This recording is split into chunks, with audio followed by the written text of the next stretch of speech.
नमस्कार प्रेक्षकांनो, आपण पाहतो या मालिकेचा कालचा म्हणजेच 10 जुलैचा रिव्ह्यू. चला तर मग बघूयात कालच्या या एपिसोडमध्ये नेमकं काय काय घडून गेलं आहे ते. तर मंजिरी तिच्या रूममध्ये बसलेली असते, तितक्यात तिथे येते अनन्या आणि ती मंजिरीला विचारू लागते की काय ग आई, काय झालं, तुला परत कोणी काही बोललं का? त्यावर ही बाई म्हणते नाही नाही, असं काही नाही आहे. मग अनन्या तिला विचारते की काय झालं आहे, सगळं ठीक आहे ना, कारण तू अस्वस्थ दिसते. आणि त्यावेळी मंजिरी नाटक करत म्हणू लागते की अगं तुला आठवतं आहे का, मागच्या वर्षी एका मॅगझिनने आपल्या दादासाहेबांचा इंटरव्ह्यू घेतला होता. त्यावर ही मुलगी म्हणते हो आठवते, पण आता त्याचं काय? आणि मग मंजिरी तिला सांगू लागते की त्यांचाच मला आत्ता कॉल आला होता. आता दादासाहेब आपल्यात नाही आहेत म्हटल्यावर त्यांना ना माझा इंटरव्ह्यू घ्यायचा आहे, पण मला कळत नाही आहे त्यांना नेमकं काय सांगावं. आणि त्यावर ही अनन्या आनंदाने म्हणते की अगं आई, काय सांगावं म्हणजे काय, तू त्यांना इंटरव्ह्यूसाठी होकार दे. पण मंजिरी म्हणते अनन्या, मला ना खूप भीती वाटते, कारण सध्या आपल्या घरात काय वातावरण आहे माहिती आहे ना तुला. जर चुकून त्या इंटरव्ह्यूमध्ये अथर्व किंवा मीरा माझ्याबद्दल उलटसुलट बोलले तर आपल्या घराण्याची किती बदनामी होईल. दादासाहेबांनी इतकी वर्ष जो मान सन्मान कमावला आहे तो क्षणात धुळीला मिळेल. आणि ते ऐकून अनन्या म्हणते की आई अगं तू कशाला काळजी करतेस, मी आहे ना तुझ्यासोबत. ते दोघेजण काहीही बोलणार नाही, आणि जर काही बोलले ना तर मग त्यांची गाठ माझ्याशी आहे, मी त्या दोघांना इतक्या सहजासहजी सोडणार नाही. आणि तिचं हे असं बोलणं ऐकून ही बाई खूपच खुश होते आणि मनातल्या मनात हसत म्हणूही लागते की ही मुलगी ना खरंच मूर्ख आहे. त्याचवेळी दुसरीकडे आपल्याला असं पाहायला मिळतं की मीरा आणि अंबिका मंजिरीच्या त्या गुहेत म्हणजेच आउट हाऊसमध्ये आलेल्या असतात, पण त्या तिथे गेल्याची चाहूल इकडे या मंजिरीला लागते. तिचे हातपाय थरथर कापू लागतात, तिच्या लक्षात येतं की काहीतरी गडबड आहे आणि मग ती ताबडतोब तिकडे जायला निघते. अनन्या तिला विचारते की काय गं, काय झालं, तू अचानक कुठे चाललीस? त्यावर ती हसत म्हणते की अगं त्यांना मी कॉल करते, इंटरव्ह्यू घ्यायचा आहे ना. आणि मग ती पटकन तेथून बाहेर पडते आणि जात असताना ती रागातच म्हणत असते की आज या दोघींना मी सोडणार नाही. त्यानंतर आपल्याला असं पाहायला मिळतं की मीरा आणि अंबिका त्या गुहेमध्ये आपल्याला कुठे एखादी बखर सापडते का याचा शोध घेत असतात. आणि मग मंजिरीसुद्धा त्या ठिकाणी येते. ती या दोघींना पाहून खूपच चिडते आणि त्यांचा पाठलाग करायला सुरुवात करते. तिला जाणून घ्यायचं असतं की या दोघीजणी आत्ता इथे नेमक्या कशासाठी आल्या आहेत. तर इकडे त्या गुहेमध्ये मीराला आणि अंबिकाला खूप शोध घेतल्यानंतर सुद्धा काहीच सापडत नसते. मीरा म्हणत असते की ताई मला कळत नाही आहे काय करावं ते. आणि तेव्हा अंबिका विचार करत म्हणते की मीरा, हा असा शोध घेऊन तर आपल्या हाती काहीच लागणार नाही, माझ्याकडे ना एक मार्ग आहे. आणि मग ती तिच्या शक्तींचा वापर करते आणि मग त्यानंतर या दोघीजणी त्या गुहेतून खऱ्याखुऱ्या आउट हाऊसमध्ये जातात. पण त्या अशा अचानक नजरेसमोरून गायब झाल्यामुळे मंजिरी मात्र घाबरते.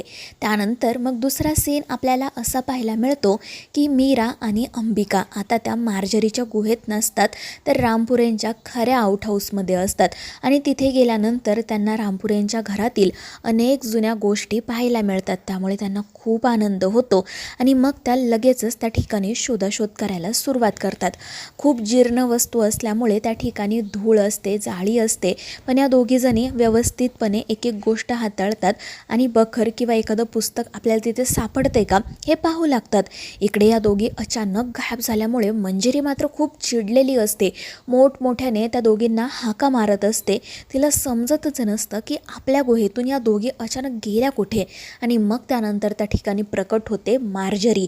मार्जरी तिला विचारते की मंजिरी, हे सगळं काय आहे, त्या दोघीजणी कुठे गेल्या? मंजिरी म्हणते मार्जरी, मला काहीच समजत नाही आहे.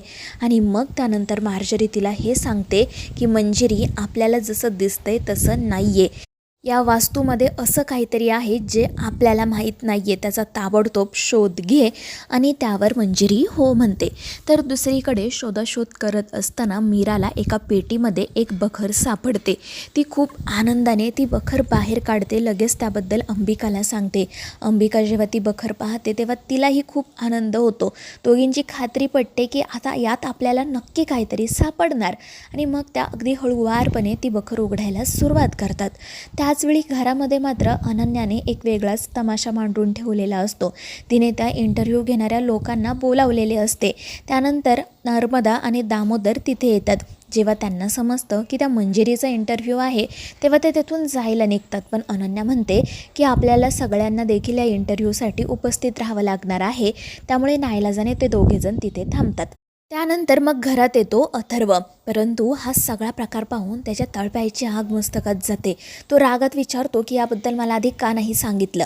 तर ही मूर्ख अनन्या उगाचच नाटक करत म्हणते की मला वेळ नाही मिळाला. यांचा आईला अचानक फोन आला होता आणि मग आम्ही लगेचच हा इंटरव्ह्यू प्लॅन केला. पण त्यामुळे अथर्व मात्र खूप चिडतो. दुसरीकडे आपल्याला असं पाहायला मिळतं की मीरा आणि अंबिका ती बखर घेऊन पुन्हा एकदा मंजिरी मार्जरीच्या गुहेत आलेल्या असतात, जेणेकरून त्यांना तिथून पटकन बाहेर पडता यावं. पण तितक्यात मंजिरीची त्यांच्यावर नजर पडते. या दोघीजणी अचानक परत कशा आल्या असं तिला प्रश्न पडतो आणि ती त्यांच्याकडे जाणार असतेच तितक्यात अंबिकाला ती दिसते आणि मग अंबिका तिच्या शक्तीचा वापर करून मीराच्या हातामध्ये असणारी ती बखर गायब करते, जेणेकरून त्याच्यावर मंजिरीची नजर पडू नये.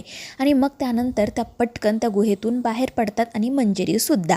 दुसरीकडे आपल्याला असं पाहायला मिळतं की अथर्व त्या लोकांना सांगत असतो की आजचा हा इंटरव्ह्यू होऊ शकणार नाही, कारण मंजिरी रामपुरे अवेलेबल नाही आहेत. पण अनन्या म्हणते, अरे दादा हे काय बोलतोयस तू.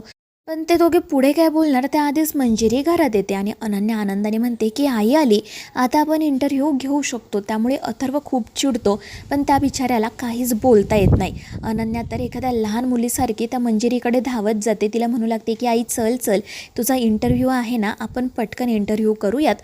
आणि ती मंजिरीला तेथून मग आतमध्ये घेऊन येते. त्यानंतर अंबिका आणि मीराही तिथे येतात. हा सगळा प्रकार पाहून मीरासुद्धा थोडीशी चिडलेलीच असते. मंजिरी मात्र गालातल्या गालात हसत तिच्याकडे आणि अथर्वकडे पाहत असते. त्यानंतर अथर्व रागात तेथून जायला निघतो, पण तो जो इंटरव्ह्यू घेणारा माणूस आहे तो त्याला म्हणतो की सर प्लीज तुम्हीसुद्धा थांबलात तर बरं होईल. आणि शेवटी रामपुरेंच्या इज्जतीचा प्रश्न असल्यामुळे अथर्वला नाईलाजाने का होईना पण त्या इंटरव्ह्यूसाठी मंजिरीसोबत बसावेच लागते.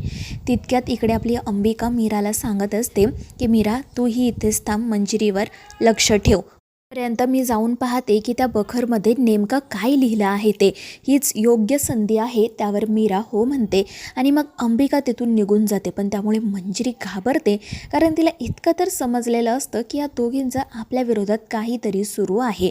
तर मित्रांनो, आता या मालिकेच्या पुढील भागात आपल्याला असं पाहायला मिळणार आहे की तो जो इंटरव्ह्यू घेणारा माणूस असतो तो अथर्वला मंजिरी ही एक आई म्हणून कशी आहे असा प्रश्न विचारतो.